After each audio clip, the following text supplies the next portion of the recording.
உறவுகளை நம்ம இந்த இடம் பார்த்தீங்கன்னா கர்னல் ஜான் பென்னிகுக் அவர்கள் வாழ்ந்த ஒரு வீட்டில் தான் நம்ம நின்று கொண்டிருக்கிறோம். குறிப்பாக கர்னல் ஜான் பென்னிகுக் அவர்கள் முல்லை பெரியார் அணையை தமிழக மக்களுக்காக கட்டி கொடுத்து தன்னுடைய சொத்தவே தமிழக மக்களுக்காக அர்ப்பணித்தார். அந்த ஒரு மாமனிதர் வாழ்ந்த இந்த வீட்டில் தான் நம்ம இருக்கிறோம். இந்த இடம் எங்கே இருக்குது பார்த்தா அப்படின்னா கேரள மாநிலம் இடுக்கி மாவட்டம் குமுளி அருகே உள்ள தேக்கடி அந்த பகுதியில் தான் அமைந்திருக்கு. இந்த தேக்கடியிலிருந்து ஒரு 8 கிலோமீட்டர் தூரம் போட்ரிங் சென்றோம் என்றால் முல்லை பெரியார் அணையை நம்ம சென்று அடையலாம்.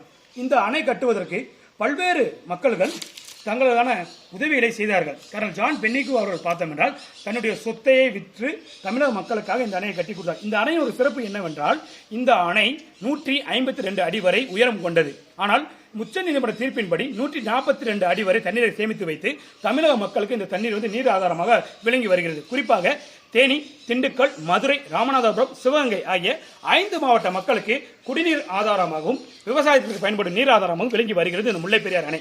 இந்த முல்லை பெரியார் அணை சிறப்பு என்னவென்று பார்த்தோம் என்றால் இந்த அணை சட்டர் பகுதி மூலமாக தண்ணீரை திறந்துவிடக் முடியாது. ஏனென்றால் இந்த அணை கட்டும் போதே கர்னல் ஜான் பென்னிகுக் அவர்கள் தமிழக மக்கள் பயன்படும் விதமாக இந்த அணையை வடிவமைத்துள்ளார். குறிப்பாக சட்டர் பகுதியில் தண்ணீர் திறக்காமலே இந்த அணை தமிழக மக்களுக்கு வந்து சேருமாறு அந்த ஒரு நீர் வழித்தடத்தை அமைத்துக் கொடுத்திருப்பது சிறப்பு வாய்ந்த ஒன்று. இந்த நீர் வழித்தடம் பார்த்தோம் என்றால் இந்த தேக்கடியிலிருந்து 4 ராசத பைப்புகள் மூலமாக தமிழக பகுதிக்கு வந்தடைகிறது. அந்த பகுதியில் தான் ரோயர் பகுதி. அந்த பகுதியிலிருந்து தேனி, திண்டுக்கல், மதுரை, ராமநாதபுரம், சிவகங்கை 5 மாவட்டத்துக்கு தண்ணீர் சென்று கொண்டிருக்கிறது. குடிநீர் ஆதாரமாக விளங்கி வருகிறது. இன்றைய காலகட்டத்தில் பார்த்தோம் என்றால் கோடை காலம் நெருங்கினாலும் கூட முல்லை பெரியார் அணையிலிருந்து தமிழக பகுதி தண்ணீர் திறந்துவிடும் விதமாக இந்த நீர் வழித்தடம் அமைந்திருப்பது ஒரு சிறப்பு வாய்ந்த ஒன்று.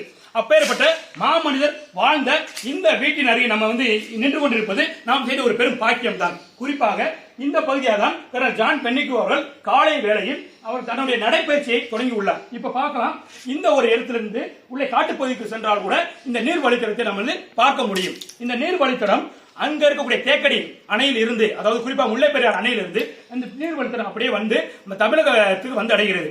இந்த சிறப்பு வாய்ந்த ஒரு வழித்தடத்தை அமைத்த கர்னல் ஜான் பென்னிகுக் அவர்களை தமிழக மக்கள் இன்றளவும் கடவுளாக பாவித்து வருகிறார்கள். இது சிறப்பு வாய்ந்த ஒன்று. நன்றி உறவுகளை.